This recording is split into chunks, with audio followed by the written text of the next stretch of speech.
इसके बाद मैं बुलाना किसी और को चाह रहा था, लेकिन अभी तेजिंदर साहब ने उधर से मुझे जरा सा इशारा किया कि जाहिर सी बात है कुछ मजबूरियां हैं, और बशीर साहब ने कहा भी था कि कोई बेवफा नहीं होता, तो वो बेवफा कहीं कतई नहीं। तो दरअसल उनको कहीं जाना है, और हिंदी में छोटी कविताएं पर उन्होंने बहुत काम किया है, बहुत अच्छी कविताएं कही हैं। पिछले कुछ दिनों से मैं उनको पढ़ रहा हूँ, और मैंने देखा कि जितनी बारीकी से हिंदी में कविताएं कही हैं, यकीनन वो काबिले जिक्र है और होना चाहिए। तो मैं उनसे गुजारिश करता हूँ कि वो तशरीफ लाएं और अपने कलाम से नवाजें जनाब तेजिंदर सिंह लोथरा। आप सीनियर ऑफिसर हैं।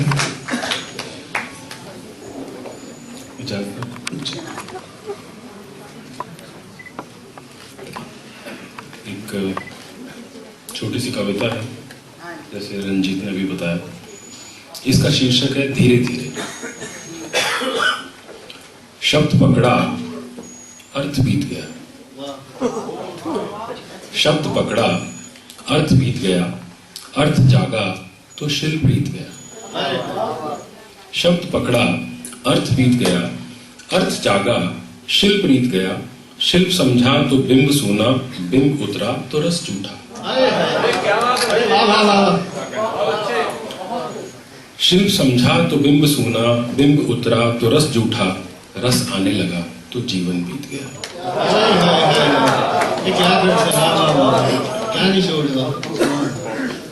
एक और छोटी कविता है, अंतराल का डर।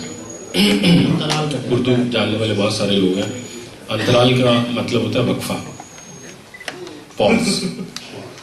देखिए, ये नहीं हिंदी में बताया जाता है, और जी अंतराल का डर। मैं तुमसे कुछ मांगूं, तुम शर्तियां दे ही दोगे। मैं तुमसे कुछ मांगूं, तुम शर्तियां दे ही दोगे। पर मेरे मांगने और तुम्हारे देने में जो एक पल का वक्फा है, पर मेरे मांगने और तुम्हारे देने में जो एक पल का वक्फा है, एक पल की कश्मकश का वक्फा मुझे डराता है।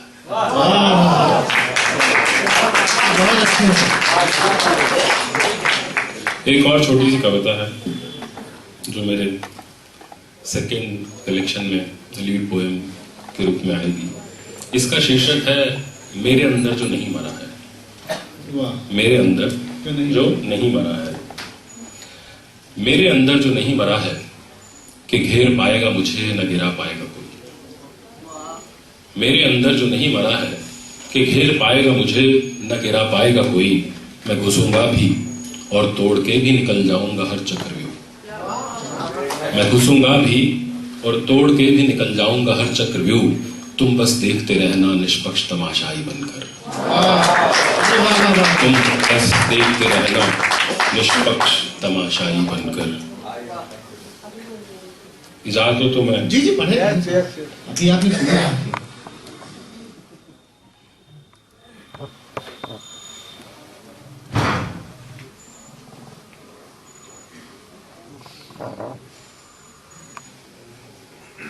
लिखते लिखते कभी कभी आदमी एक विषय पर, एक सब्जेक्ट पे लगातार कई कविताएं लिख जाता है। ऐसा एक्सपीरियंस मेरे साथ अभी हुआ। तो मैं एक ही विषय पे, एक ही सब्जेक्ट पे मैंने कुछ कविताएं लिखी जो अपने आप में एक रूपक बन गया। इजाजत हो तो मैं 4 छोटी छोटी कविताएं पेश करूंगा। पहली कविता है मैं और मेरा दुख। मैं और मेरा दुख। वाह। वो खुद नहीं आया था, मैंने ही बुलाया। वो खुद नहीं आया था, मैंने ही बुलाया। गर्म जोशी से गले भी लगाया। वो दिन ही ऐसा था, मैं और मेरा दुख साथ साथ रहना चाहते थे। वो दिन ही ऐसा था। वो खुद नहीं आया था, मैंने ही बुलाया। गर्म जोशी से गले भी लगाया। वो दिन ही ऐसा था, मैं और मेरा दुख साथ साथ रहना चाहते थे। दिन भर साथ रहे हम दोनों, मौसमी फूलों ने बहलाया हमें, पुरानी कविताओं ने समझाया हमें, बचपन के दोस्तों के भी फोन आए बहुत, पर कोई दलील कोई अपील हमें छुड़ा नहीं पाई। क्या कहने हैं। हाँ। दिन भर साथ रहे हम दोनों, मौसमी फूलों ने बहलाया हमें, पुरानी कविताओं ने समझाया हमें, बचपन के दोस्तों के भी फोन आए बहुत, पर कोई दलील कोई अपील हमें छुड़ा नहीं पाई। उस दिन हम एक दूसरे को छोड़ना नहीं चाहते थे, उस दिन हम एक दूसरे को छोड़ना नहीं चाहते थे, पर आखिर दुख की मियाद खत्म हो गई। क्या कहने। पर आखिर दुख की मियाद खत्म हो गई। मेरे देखते देखते वो चला गया और मैं अकेला रह गया। पर उस दिन सचमुच मैं और मेरा दुख साथ साथ रहना चाहते थे। इसी सिलसिले में फिर दूसरी कविता लिखी गई, जिसका शीर्षक मैं और मेरा दुख भाग 2। इसी तरह से ये रूपक बन गया, मैं और मेरा दुख 2। दुख फिर आ गया आज, बोला तुम फिर अकेले हो। दुख फिर आ गया आज, बोला तुम फिर अकेले हो, और खाली खाली अब मैं तुम्हारे साथ रहूंगा। दुख फिर आ गया आज, बोला तुम फिर अकेले हो, और खाली खाली अब मैं तुम्हारे साथ रहूंगा। हम मिलजुल कर बातें करेंगे, गप लगाएंगे जोर से, और टटोलेंगे पुराने किस्से। वाह। हम मिलजुल कर बातें करेंगे, गप लगाएंगे जोर से, और टटोलेंगे पुराने किस्से। जब जी भर जाए बता देना, इस बार मैं लंबी छुट्टी लेकर जब जी भर जाए बता देना, इस बार मैं लंबी छुट्टी लेकर आया हूं। फिर इसी सिलसिले में एक और कविता लिखी गई, मैं और मेरा दुख 3। अब उसे नहीं बुलाता मैं, खुद ही झेल लेता हूं। अब उसे नहीं बुलाता मैं, खुद ही झेल लेता हूं। अनहोनियों के बीच होनी अपनी ही सवाली नजरें, नए रास्ते और बड़ी लकीरें। अब उसे नहीं बुलाता मैं, खुद ही झेल लेता हूं।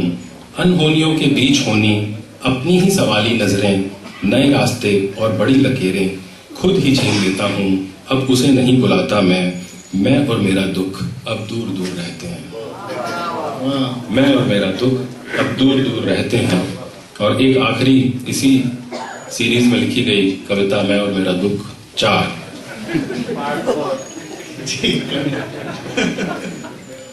आप भी कहेंगे बहुत दुखी आदमी।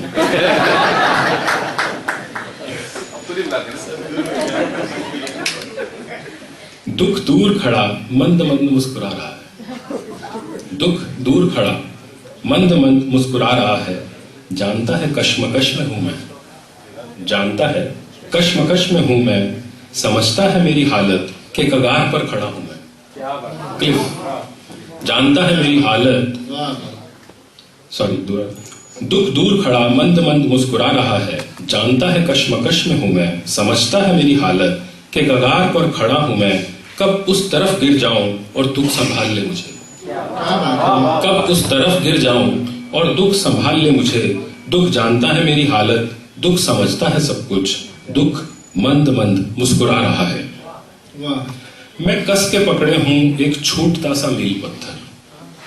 मैं कस के पकड़े हूं एक छूटता सा मील पत्थर, जिस पर कुछ लिखा नहीं है, न आगे न पीछे, कहां तक पहुंचा कुछ पता नहीं। मैं कस के पकड़े हूं एक छूटता सा मील पत्थर, जिस पर कुछ लिखा नहीं है, न आगे न पीछे, कहां तक पहुंचा कुछ पता नहीं है। बस कगार है, कगार ही तो है मील पत्थर।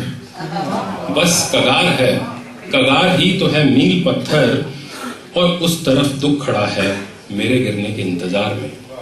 और उस तरफ दुख खड़ा है मेरे गिरने के इंतजार में। मुझे संभालने के लिए दुख जानता है मेरी हालत, दुख समझता है सब कुछ। दुख मंद मंद मुस्कुरा रहा है।